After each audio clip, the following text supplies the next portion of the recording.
రాసిన పత్రికలో నుండి కొన్ని విషయాలు మనం ధ్యానం చేద్దాం. పేతురు రాసిన మొదటి పత్రిక 5వ అధ్యాయంలో 6, 7, 8, 9 నుంచి 10, 11 వచనాలు మనం చదివాం. ఈ వచనాల్లో ఉన్న వాక్య భాగాల్ని ఆధారం చేసుకుని దేవుని మాటలు మనం ఈ పూట ధ్యానం చేయబోతున్నాం. లూకా సువార్త 15వ అధ్యాయంలో ఉన్న సంగతులు కూడా మనం ధ్యానం చేయబోతున్నాం. క్లుప్తంగా వివరంగా మీకు అర్థమయ్యే రీతిలో దేవుని మాటలు వివరంగా చెప్తారు. పేతురు పత్రిక ఏ సందర్భంలో రాయబడింది, ఏ పరిస్థితుల్లో రాయబడిందో గతంలో మీతో చెప్పాను. మరొకసారి నేను ఆ విషయాలు మీకు గుర్తు చేస్తాను. పేతురు రాసిన మొదటి పత్రిక 1వ అధ్యాయము 1వ వచనం. యేసుక్రీస్తు అపోస్తుడైన పేతురు, తండ్రి అయిన దేవుని భవిష్యత్ జ్ఞానం బట్టి ఆత్మ వలన పరిశుద్ధ పొందిన వారే విధేయులగుటను, యేసుక్రీస్తు రక్తం వలన ప్రోక్షింపబడుటకును ఏర్పరచబడిన వారికి, అనగా పొంతు, గలతియా, కప్పదొకియా, ఆసియా, బితినియా అనే దేశముల యందు చెదరని వారిలో చేరిన యాత్రికులకు శుభమని చెప్పి వ్రాయినది. మీకు కృపయు సమాధానం విస్తరించును గాక. హల్లెలూయా. బిడ్డలారా, ఆది సంఘంలో హింస కలిగిందని మీతో చెప్పాను. ఆ హింస ఎప్పుడు ప్రారంభమైంది? ప్రారంభ శతాబ్దంలోనే ప్రారంభమైంది. క్రైస్తవ్యాన్ని అణిచివేయడానికి ఆ రోజుల్లో ఉన్న ప్రభుత్వాలు చాలా కఠోరమైన శ్రమ పడ్డాయి. అయితే క్రైస్తవ్యం అనేది, సంఘం అనేది ఎక్కడ నీర్చించిపోలేదు. ఎందుకంటే ఆ రోజుల్లో ఉన్న దైవజనులు, ఆ రోజుల్లో ఉన్న సంఘం ఒకరితో ఒకరు కలిసి దేవుని మీద ఆధారపడి దైవజనుల ద్వారా చెప్పబడుతున్న దేవుని మాటలు వాళ్ళ హృదయాల్లో పెట్టుకుని దాని ప్రకారంగా వారు జీవించిన కారణాన సంఘం నానాటికి అభివృద్ధి అవుతూ వచ్చింది. సంఘం ఒక ప్రక్కన ఎంతగా అభివృద్ధి చెందుతుందో అదే సమయాన సంఘానికి హింస కూడా కలిగింది. వారి ప్రాణాలు కాపాడుకోవడానికి సంఘం చెదిరిపోయింది. యెరూషలేము నుండి అనేకమైన ప్రాంతాలకు వెళ్ళిపోయింది. అదే సమయంలో పేతురు గారు ఈ పత్రిక రాశాడు. మీరు వేరే ప్రాంతాలకు వెళ్ళారు కదా, అక్కడ మీరు పరదేశులుగా ఉన్నారు కదా, మీరు యేసు రక్తం చేత కడగబడ్డారు కదా, మరి ఆ రక్తం చేత విమోచించబడి శాశ్వతకు జీవముకు దేవుని యొక్క వాక్యం ద్వారా మీరు పుట్టారు కదా. ఒకప్పుడు మీరు దేవుని ప్రజలు కాదు, ఇప్పుడు మీరు దేవుని ప్రజలై ఉన్నారు కదా. యేసు ప్రభు మీకు మాదిరించాడు కదా, ఆ మాదిరిలో మీరు సాగిపోవాలి కదా. ఆయన మీ కొరకు మరణించాడు కదా. ఒకప్పుడు మీరు చీకటై ఉన్నారు, ఇప్పుడు ప్రభునందు మీరు వెలుగై ఉన్నారు. మీరు పరిశుద్ధ జనాంగం, దేవుని సొత్తైన ప్రజలు అని ఆ సంఘానికి ఆయన ఈ పత్రిక రాయడం జరిగింది. ఇప్పుడు నేను చెప్పిన ప్రతి మాట పేతురు రాసిన మొదటి పత్రికలో అక్కడక్కడ ఉన్న దేవుని మాటలే. బిడ్డలారా గమనించండి, ఈ పత్రిక చెదిరిపోయిన సంఘాన్ని బలపరచడానికి, కర్తవ్యం ఏంటో వాళ్ళు గుర్తు చేయడానికి, వాళ్ళు ఎక్కడ నివాసం ఉంటున్నారు, దేని ద్వారా వారు యెరూషలేము ప్రాంతాన్ని లేక యూదయ ప్రాంతాన్ని విడిచి వేరే ప్రాంతాలకు వలస వెళ్ళవలసి వచ్చింది. అది మీరు గుర్తెరిగి మీరు జీవిస్తున్న ప్రాంతాల్లో జాగ్రత్తగా ఉండాలి అని వారిని హెచ్చరిస్తూ, భక్తిలో విశ్వాసంలో మీరు అభివృద్ధి చెందాలి, అక్కడ వరకు మీరు సిద్ధపడాలి, దేవునికి ఒక మందిరంగా, ఆయనకు ఒక ఇంటిగా మీరు ఉండాలి అని ముఖ్య ఉద్దేశంతో పేతురు గారు ఈ పత్రిక రాశాడు. గతంలో చాలా విషయాలు మీకు బోధించాను. ఈ పూట మనకివ్వబడిన పాఠములలో నుంచి మరికొన్ని సమాచారాలు మనం ఆలోచన చేద్దాం. పేతురు రాసిన మొదటి పత్రిక 5వ అధ్యాయము 6వ వచనాన్ని చదువుతున్నాను. దేవుడు తగిన సమయమందు మిమ్మల్ని హెచ్చించున్నట్లు ఆయన బలిష్టమైన చేతి కింద దీన మనస్కులై ఉండండి. బిడ్డలారా, వాక్యంలో మనం చదువుతున్నాం, దేవుడు సమయమందు మిమ్మల్ని హెచ్చించినట్లు దేవుని చేతి కింద దీన మనస్తత్వాన్ని కలిగి ఉండండి. మనలో చాలా మందికి అభివృద్ధి కోరుకుంటుంది, ఉన్నతంగా ఉండాలని కోరుకుంటుంది, దాన్ని హెచ్చింపబడుట లేక స్థానంలో ఉండాలనుకుంటా. చాలా మంది అనుకుంటారు వారి జీవితాల్లో, నేను అభివృద్ధి చెందడానికి లేకపోతే నేను ఉన్నతమైన స్థానంలో ఉండడానికి నాకు కావలసిన క్వాలిటీస్ అన్ని ఉన్నాయి కదా. చదువుకున్న వ్యక్తిని చూస్తే కనుక, నేను బాగా చదువుకున్నానుగా, మంచి ర్యాంకులు సంపాదించానుగా, ఆయన కష్టపడుతున్నానుగా, అయినా నాకు ఎందుకు ఉద్యోగం రావట్లేదు అనే ప్రశ్న వారిలో ఉంటుంది. కొంతమంది ఉంటారు రైతుల పరంగా చూసుకుంటే, నేను పొలం పంటను నేను చక్కగా పండించగలిగిన సామర్థ్యం నాకు ఉంది కదా, చక్కగా వర్షం పడుతుంది, లేకపోతే కనుక మంచి శ్రేష్టకరమైన విత్తనాలు వేస్తున్నాను, కావలసిన మందులన్నీ కొడుతున్నాను, కానీ ఫలం నాకు ఎందుకు దక్కట్లేదు? విశ్వాస జీవితంలో కూడా నేను వాక్యాన్ని అనుసరిస్తున్నాను కదా, చక్కగా పాడుతున్నాను కదా, కానుకలు ఇస్తున్నాను కదా, దైవజనులకు సహకారులుగా ఉంటున్నానుగా, అయినా నాకు గుర్తింపు ఎందుకు కలగట్లేదు? మా దైవజనులు ఎందుకు నన్ను గుర్తించట్లేదు? సంఘం నన్ను ఎందుకు గుర్తించట్లేదు? దేవుడు నన్ను ఎందుకు మరుగునుంచావు అనే బాధ కూడా సంఘ విశ్వాసుల్లో కూడా కనబడుతుంది. మీరు ఏ కేటగిరీలో చూసుకోండి, మనకుండవలసిన క్వాలిటీస్ అన్ని మన దగ్గర ఉంటాయి, మనకుండవలసిన సామర్థ్యాలన్నీ మన దగ్గర, అయినా మనలో ఒక చింత వెంటాడుతూ ఉంటుంది అన్నమాట. ఏంటి ఆ చింత అని అడిగితే, ఎదగలేకపోతున్నాను, నేను ఎందుకు అభివృద్ధి చెందలేకపోతున్నాను, ఎందుకు నన్ను ప్రజలు గుర్తించట్లేదు అని ఆలోచన ఉంటుంది. అయితే దేవుని పిల్లలమైన మనకి ప్రభు ఈ పూట నేర్పుతున్న పాఠం ఏంటంటే, నేనే మిమ్మల్ని హెచ్చిస్తాను. అయితే నేను మిమ్మల్ని హెచ్చించేంత వరకు, నేను మీకు ఇవ్వాల్సిన స్థానాన్ని ఇచ్చేంత వరకు సంఘం కానీ, దైవజనుడు కానీ, గ్రామం కానీ మిమ్మల్ని గుర్తించి మీకు జయజనే కాకోకుండా మీకు ఒక గౌరవాన్ని లేక ఒక ఉన్నతమైన విధానాలు మీకు కొనగాలంటే గనక నా చేతి కింద మీరు దీన మనస్తత్వాన్ని కలిగి ఉండండి. హల్లెలూయా. ఆసాపు గారు కీర్తన రాస్తూ ఒక అద్భుతమైన మాట చెప్పాడు. ఆసాపు రాసిన కీర్తన 75వ కీర్తన దయచేసి చూడండి. ఆసాపు గారు రాశారండి, ఎందుకంటే ఆయన అనుభవంతో కూడిన మాట ఆయన రాసుకొచ్చాడు. ఒకప్పుడు ఆయన క్వైర్లో ఉండేవాడు. దావీదు గారు ఏర్పాటు చేసిన, దేవుని ఆరాధించడానికి ఏర్పాటు చేసిన క్వైర్లో ఆయన ఉండేవాడు, ఒక నామకుడిగా ఉండేవాడు. అయితే అలాంటి ఆయన ఒక రోజున ఏమైపోయాడంటే క్వైర్కే లీడర్ అయిపోయాడు. ఆయన చెప్పండి, క్వైర్కే లీడర్ అయ్యాడు. క్వైర్ అంటే ఎవరనుకుంటున్నారు? పాటలు పాడేవాళ్ళు, దేవుని స్తుతించేవాళ్ళు. ఇక్కడంటే మనది చిన్న పరిచర్య కాబట్టి మనకు ఉండదు. కొన్ని సంఘాలలో ఆర్కెస్ట్రా ఉంటుంది, పాటలు పాడడానికి సామర్థ్యం కలిగిన క్వైర్ ఉంటుంది. అందరు మైకులు పట్టుకుని పాడడానికి ఉండదు, ఏర్పరచబడిన వారే ఉంటారు. ఆ క్వైర్లో అనామకుడిగా ఓ చోట ఉండేవాడు. కొంతకాలానికి ఏమైందంటే ఆయన గుర్తించి ఆయనకి మైక్ ఇచ్చారు. చెప్పండి, ఏం చేశారు? మైక్ ఇచ్చారు. ఏదో పక్కన మైక్ పట్టుకుని పాడుతున్నాడు. కొంతకాలానికి పక్కనున్న వ్యక్తి మెయిన్ వ్యక్తి అయిపోయాడు. మెయిన్ వ్యక్తి అయిపోయి మైక్ పట్టుకుని పాడడం, సంగీతాన్ని లీడ్ చేయడం, ఈ రీతిగా ఉన్నతమైన వ్యక్తిగా మార్చబడ్డాడు ఆసాపు గారు దావీదు గారి కాలంలో. అయితే ఆయన అనుభవంలో ఒక కీర్తన రాశాడు, 75వ కీర్తన 6-7 వచనాలు దయచేసి చూడండి. తూర్పు నుండి ఆయనను, పడమటి నుండి ఆయనను, అరణ్యం నుండి ఆయనను హెచ్చు కలగదు. దేవుడే తీర్పు తీర్చువాడు, ఆయన ఒకని తగ్గించును, ఆయన ఒకని హెచ్చించును. మనం అనుకుంటాం, గత రాత్రి కూడా మీకు నేను గుర్తు చేశాను, మనం అనుకుంటాం మన ప్రయత్నాలు మనం చేస్తూ ఉంటాం. అయితే బైబిల్ చెప్తుంది, నువ్వు దేవుని చేతికి అప్పగించుకో. నీ జీవితంలో మనకుండవలసిన అర్హతలు, సామర్థ్యాలు, క్వాలిటీస్ అన్నీ ఉంటాయి. కానీ దేవునికి మనం అప్పగించుకున్నప్పుడు ఎప్పుడు నిన్ను పైకి లేపాలో, ఎప్పుడు నిన్ను ఓ స్థితిలో ఉంచాలో ఆయన తెలుసు. అందుకే దావీదు అడుగుతాడు కదా, యేసయ్యా నిన్ను ఎక్కలేని ఎత్తైన కొండకి నన్ను ఎక్కించు అని ప్రార్థన చేశాడు ఆయన. 61వ కీర్తనలో మనం ఆ మాటలు చదువుతాం. చూడండి, 61వ కీర్తన 1వ చరణం దావీదు గారు ప్రార్థన చేస్తున్నాడు, దేవా నా మొర్ర ఆలకించుము. అందరు తీసుకున్నారా? 61వ కీర్తన 1వ వచనం, దేవా నా మొర్ర ఆలకించుము, నా ప్రార్థనకు చెవియెక్కుము, నా ప్రాణము తల్లగినలుగా భూదిగంతం నుండి నీకు మొర్ర పెట్టుచున్నాను, నేను ఎక్కలేని ఎత్తైన కొండకి నన్ను ఎక్కించుము, నీవు నాకు ఆశ్రయముగా నుంటివి. నేను ఎక్కలేని ఎత్తైన కొండకి నన్ను ఎక్కించు అంటున్నాడు. ఎందుకని? ఆయన ఎక్కడున్నాడంటే కొండ దిగువనున్నాడు. అమ్మ ఎక్కడున్నాడు రా? ఇది అలంకార భాష.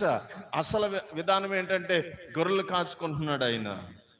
అన్నలైతే గనక తండ్రితో ఉన్నారు, అన్నలైతే గనక రాజుగారి సైన్యంలో ఒక యుద్ధశూరులుగా వాళ్ళు ఉన్నారు. కానీ దావీదు అయితే అరణ్యంలో తన తండ్రి గొర్రెలను కాచుకుని బాలుడిగా ఉన్నాడు, ప్రభుని ఆరాధించేవాడిగా ఉన్నాడు. ఆయన అంటున్నాడు, నేను ఎక్కలేని ఎత్తైన కొండకి నన్ను ఎక్కించు ప్రభు అన్నాడు. దేవుడు ఎక్కించాడా? ఎక్కించాడు. ఇజ్రాయేలు 12 గోత్రాలకి 120 స్థానాల్లో దేవుడు అతన్ని రాజుగా చేశాడు. గట్టిగా చప్పట్లు కొట్టి దేవుని మహిమపడతాం. అది ఒక్క రోజులో జరిగింది కాదు, ఓ పూటలో జరిగింది కాదు, ఓ సంవత్సరంలో జరిగింది కాదు, కొన్ని సంవత్సరాలు ఆయన ఎదురు చూశాడు. సౌలు దేవునికి విరోధంగా పాపం చేసి దేవుడిచ్చిన అభిషేకాన్ని కోల్పోయి రాజరికాన్ని కోల్పోయి ఉంటున్న పరిస్థితుల్లో బాలుడుగా ఉన్న దావీదుని దేవుడు రాజుగా అభిషేకించాడు ఇశ్రాయేలు 12 గోత్రాల మీద. హల్లెలూయా. ఆయన రాజుగా అభిషేకించబడి రాజు అవడానికి ఎంత కాలం పట్టిందో తెలుసా? 40 సంవత్సరాలు పట్టింది. ఎన్ని సంవత్సరాలు?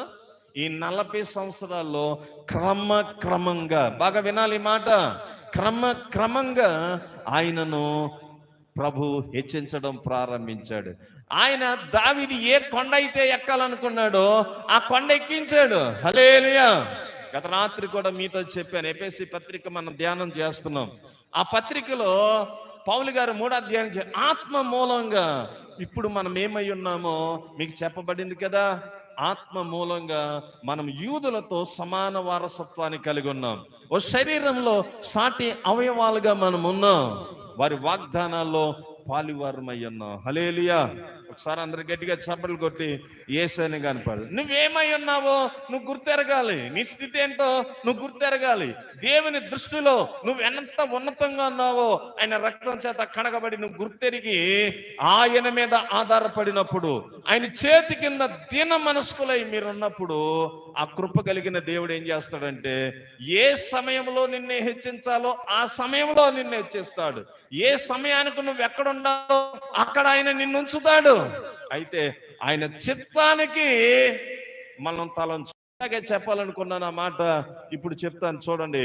సామెతల గ్రంథం 3వ అధ్యాయం, సామెతల గ్రంథం 3వ అధ్యాయము 5-6 వచనాలు దయచేసి చూడండి. సామెతల గ్రంథం 3వ అధ్యాయం 5-6 వచనాలు. నీ స్వబుద్ధిని ఆధారం చేసుకొనుక నీ పూర్ణ హృదయంతో యెహోవా యందు నమ్మికించుము. నీ ప్రవర్తన ఎంతటి యందు ఆయన అధికారమునకు ఒప్పుకొనుము. అప్పుడు ఆయన నీ త్రోవలను సరళం చేయును. హల్లెలూయా. ఆయన అధికారానికి మనం ఒప్పుకోనాలి. దాని అర్థం ఏంటో తెలుసా? ఆయన చిత్తంలోనికి వెళ్ళిపోవాలి, ఆయన కౌగిట్లోనికి వెళ్ళిపోవాలి, ఆయన చేతుల్లోనికి వెళ్ళిపోయినా, ఆయన రెక్కల నీడలోనికి వెళ్ళిపోయి దీన మనస్తత్వాన్ని కలిగి ఉండాలి. చెప్పండి, ఏం కలిగి ఉండాలా? దీన మనస్తత్వాన్ని కలిగి ఉండాలి. ఈ దీనత్వం అనేది మనకి ఎక్కడ కనబడుతుందంటే యేసయ్యలో తప్ప ఎక్కడ మనకు కనబడదు. అందుకే ఆయన్ని గొర్రెతో పోల్చారు. ఆయన చెప్పండి, దేంతో పోల్చారు? ఎందుకంటే అది సాధు జంతువు, ఎదురు తిరగని జంతువు, పోట్లాడలేని స్వభావం కలిగిన జంతువు, దాన్ని సాధు జంతువు. అందుకే ఆ దీనత్వాన్ని ఆ గొర్రె కలిగి ఉంటుంది. కాబట్టి యేసయ్య గొర్రెతో పోల్చబడ్డాడు. అందుకే బైబిల్లో మనం కూడా గొర్రెలతో పోల్చబడ్డాం. దావీదు అంటాడు కదా, నువ్వు మేపే గొర్రెను ప్రభా, నువ్వు నా కాపరి, నేను నీ గొర్రెను అన్నాడు ఆయన. హల్లెలూయా. కాబట్టి ప్రభు బిడ్డలారా, ఈ పూట మనం గ్రహించాల్సింది ఏంటంటే నీకుండవలసినవన్నీ నీకున్నాయి, లేవని చెప్పడానికి లేదు. నాకు తెలిసిన ఒక వ్యక్తి ఉన్నాడు, ఆయన బాగా పాడగలడు, బాగా వాక్యం చదవగలడు, దేవుని పరిచర్లోనికి వచ్చాడు, ఇంకా అక్కడ అట్లాగే ఉన్నాడు. ఆయన ఎప్పుడు బాధపడుతూ ఉండేవాడు, నాకేం తక్కువ, నేను బాగా పాడుతాను, బాగా ప్రార్థన చేస్తాను, దైవజనులకు సహకారులుగా ఉంటాను, వాక్యం బాగా బోధిస్తాను, అయినా ఎందుకు ప్రజలు నన్ను గుర్తించట్లేదు, నా పాట ఎందుకు గుర్తించట్లేదు అని బాధపడుతూ ఒంటరిగా ఆయన ఇబ్బంది పడుతుండే. నేను అనేవాడిని, ఏమన్నా తెలుసా, ఓ సమయం ఉంది నీ కొరకు, ఓ సమయాన్ని దేవుడు ఏర్పరిచాడు, నిన్ను మరుగున పెట్టాడు ఆయన. హల్లెలూయా. నిన్ను మరుగున పెట్టాడు. ఓ సమయం వస్తుంది, ఆ సమయాన నీ గ్రామంలో, నీ సంఘంలో, నువ్వు పనిచేస్తున్న పరిచర్యలో నిన్నెక్కడ ఉంచాలో అక్కడ ఉంచుతాడు ఆయన. హల్లెలూయా. కొద్ది కాలానికి ప్రభు ఆయన్ని మరుగు నుండి వెలుపలకు తీసుకొచ్చి ఎక్కవలసిన కొండకి ఎక్కించడం ప్రారంభించినాడండి. ఆయన ఓ రోజు అంటాడు, అయ్యగారు మీరు చెప్పింది నిజమేనండి, మీరు చెప్పింది నిజమే, నేను చాలా కాలం బాధపడ్డాను, కానీ ఓ సమయం నుంచి ప్రభు నన్ను ఆశీర్వదించడం ప్రారంభించాడు. నా ఇంటి వారు నన్ను గుర్తించడం, నా సంఘం వారు నన్ను గుర్తించడం, నా గ్రామ ప్రజలు నన్ను గుర్తించడం, నేను చేస్తున్న పరిచర్లో ఉన్న మిషన్ వారు నన్ను గుర్తించడం, నేను ఎక్కడికి వెళ్ళినా ఓ పాట పాడినా, ఓ ప్రార్థన చేసిన, ఓ చిన్న మెసేజ్ చెప్పిన, ప్రజలు ప్రభు వైపు తిరగడం నేను గమనించానండి అని ఆయన ప్రభుని స్తుతించారు. దేవుని నామానికి మహిమ కలుగును గాక.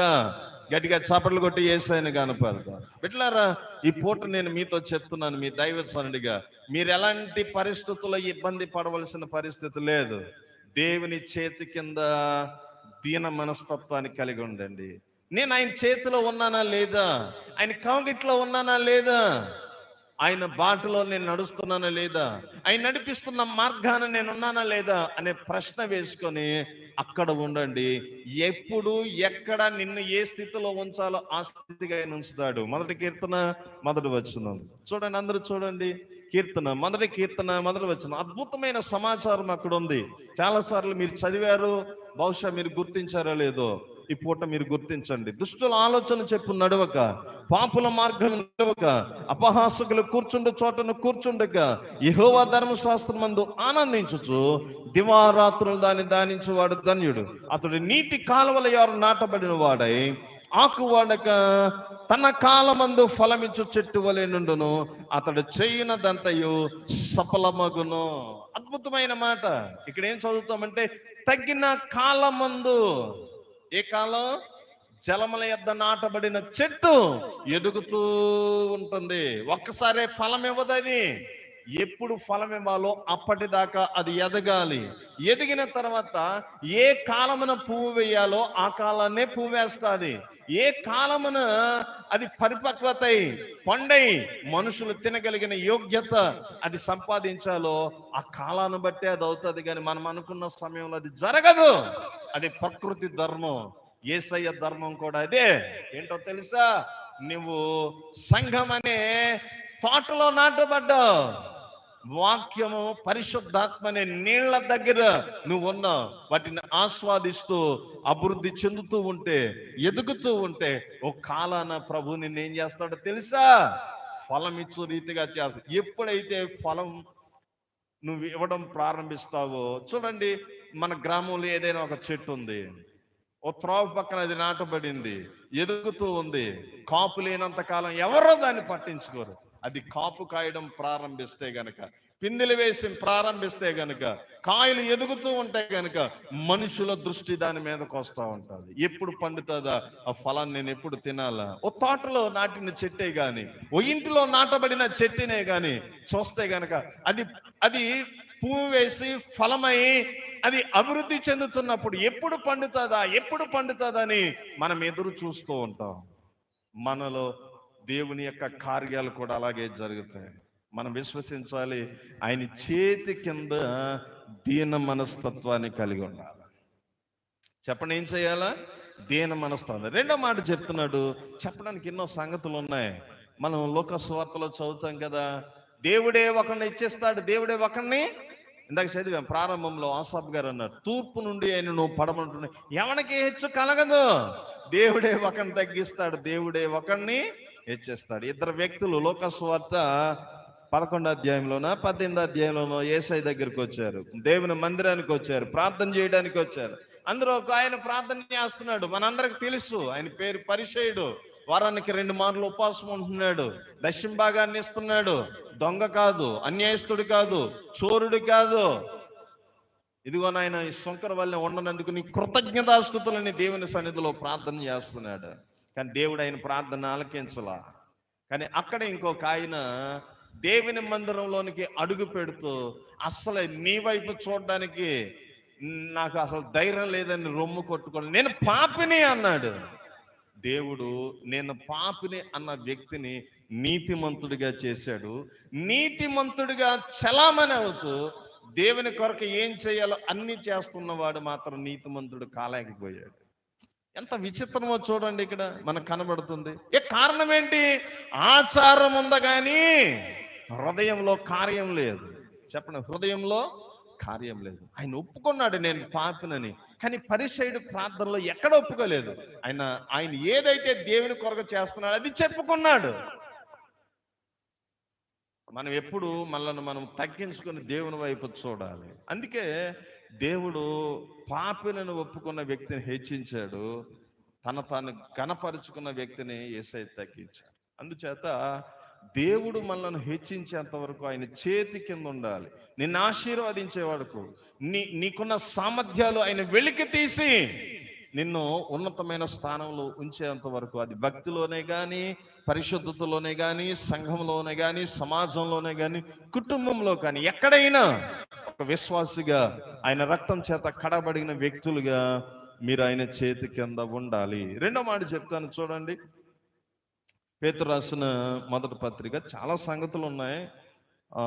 7వ వచనం 6వ వచనం మనం ధ్యానం చేసాం. మొదటి పత్రిక 5-7 వచనం. ఆయన మిమ్మల్ని గురించి చింతించుచున్నాడు గనుక మీ చింత యావత్తు ఆయన మీద వేయుడి. రెండో మాట ఏంటి? మీ చింత ఆయన మీద వేయండి. ఎందుకో తెలుసా? ఆయన మిమ్మల్ని గురించి చింతిస్తున్నాడు. మొదట నేను చెప్పిన మాటను బట్టి చాలా మంది అనుకుంటారు, చింతపడిపోతూ ఉంటారు. అరే సామర్థ్యాలు ఉన్నా కానీ ఎందుకు ఇలా జరుగుతుంది ఆయన చింతపడుతూ ఉంటారు. యేసయ్య అంటున్నాడు, ఎందుకు చింతపడుతున్నారు? మీ చింత ఆయన మీద వేయండి అని పేతురు గారు చెప్తున్నాడు. ఎందుకంటే సంఘం చెదిరిపోయింది, వేరే ప్రాంతాల్లో నివాసం ఉంటుంది, అక్కడ వాళ్ళకి గుర్తింపులే, వాళ్ళెవరు గుర్తించట్లేదు. అక్కడ ప్రభుత్వాలు కూడా వాళ్ళని ఇబ్బంది పెడుతున్నాయి. గత పాఠాల్లో కూడా మీకు చెప్పాను. అక్కడ ప్రభుత్వాలు, అక్కడున్న చుట్టుపక్కల ఉన్న వ్యక్తులు వాళ్ళని ఇబ్బంది పెడుతున్నారు, వాళ్ళ మీద లేనిపోని నిందలు వేస్తున్నారు. చదువుతారన్నమాట. పేతురు రాసిన మొదటి పత్రిక 2వ అధ్యాయము 17వ వచనం. అందరినీ సన్మానించుడి, సహోదరులను ప్రేమించుడి, దేవునికి భయపడుడి. అందరు తీసుకున్నారా? మొదటి పేతురు 2:17 చదువుతున్నాను. రాజును సన్మానించుడి. 18వ వచనం. పనివారులారా మంచి వారును సాత్వికులను వారికి మాత్రమే కాక ముష్కరులైన మీ యజమానులకు పూర్ణ భయంతో లోబడి ఉండండి. ముష్కరులైన యజమానుల దగ్గర వాళ్ళ జీవనోపాధి కోసం పనిచేసే వాళ్ళుగా వాళ్ళు ఉన్నారు. అక్కడ ఆయన అంటున్నారు, అందరినీ సన్మానించండి, ప్రేమించండి, దేవునికి భయపడండి, రాజుని సన్మానించండి. ఎందుకని? వాళ్ళ కలిగే విధానాలు బట్టి మీరు ఇబ్బంది పడుతున్నారు కాబట్టి. ఒకవేళ గౌరవించరేమో. 19వ వచనం. ఎవడైనాను అన్యాయంగా శ్రమ పొందుచు దేవుని గూర్చిన మనస్సాక్షి కలిగి దుఃఖమును సహించిన యెడల అది హితమగును. తప్పిదమునకై దెబ్బలు తిన్నప్పుడు మీరు సహించిన యెడల మీకేమి ఘనము? మేలు చేసి బాధపడినప్పుడు మీరు సహించిన యెడల అది దేవునికి హితమగును. ఇందుకు మీరు పిలవబడుతుర్రి. ఎంత అద్భుతమైన మాట! మీరేదో చెడ్డ కార్యాలు చేసి మీరు శ్రమల పాలైతే, బాధల పాలవుతే అది ఎందుకు దేవునికి ఘనత అవుతుంది? అవదు. మేలు చేసి, మంచి చేసి మీరు చక్కగా బ్రతికి బాధ అనిపిస్తున్నారా, శ్రమ అనిపిస్తున్నారా, అది మీకు ఘనత, దేవునికి ఘనత. అందుకే ఈ పత్రికలోనే 4వ అధ్యాయం 16వ వచనంలో ఓ మాట చెప్పాడు చూడండి. ఈ పత్రికలోనే 4వ అధ్యాయం 10. ఎవడైనా క్రైస్తవుడైనందుకు బాధ అనుభవించిన యెడల అతను సిగ్గుపడక ఆ పేరును బట్టి దేవుని మహిమపరచండి.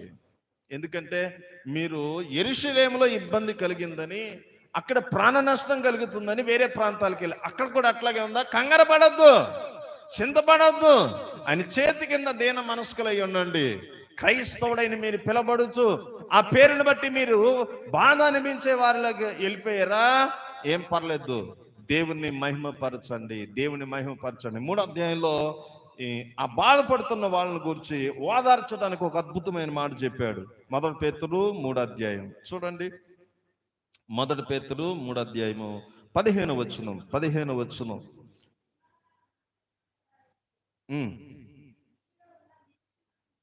అమ్మ నేను 14 నుంచి చూడరా, 14 నుంచి చూడు.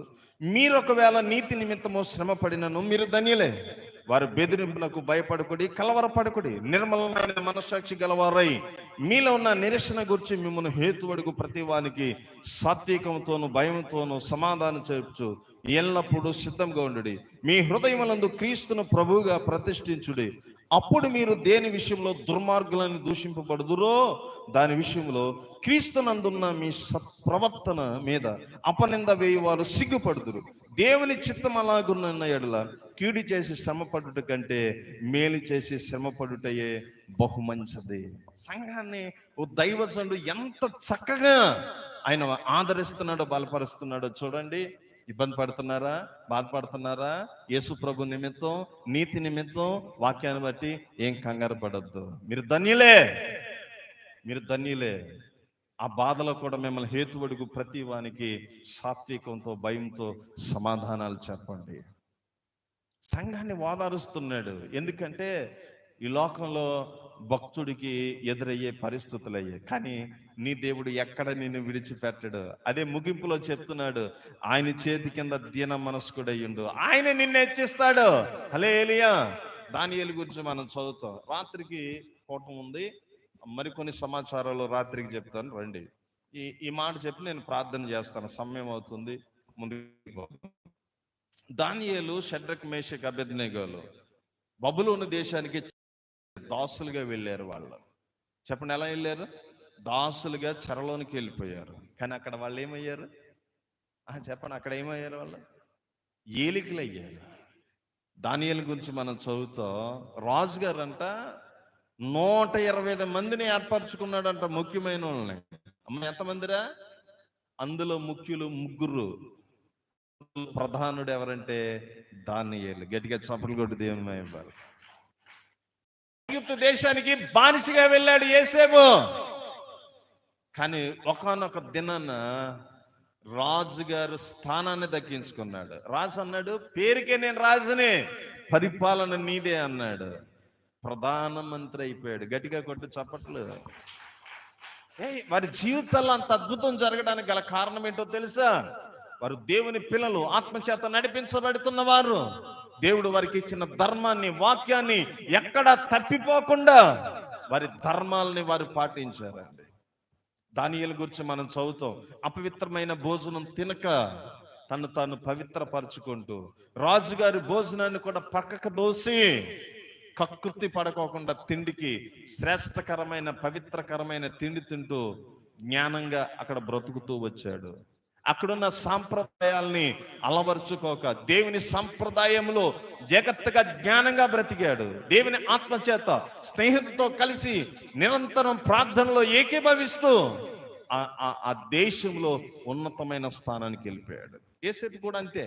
అన్నల చేత ద్వేషించబడ్డాడు, అన్నల చేత అమ్మబడ్డాడు. మిద్యానీయులు కొనుక్కున్నారు, ఫరోకి అమ్మేశారు, ఆ పోతీఫరుకి అమ్మేశారు. పోతీఫరు ఇంటిలో పోతీఫరు భార్య చెయ్యని తప్పు చేశాడని నింద వేసి చెరసాల్లో వేయించింది.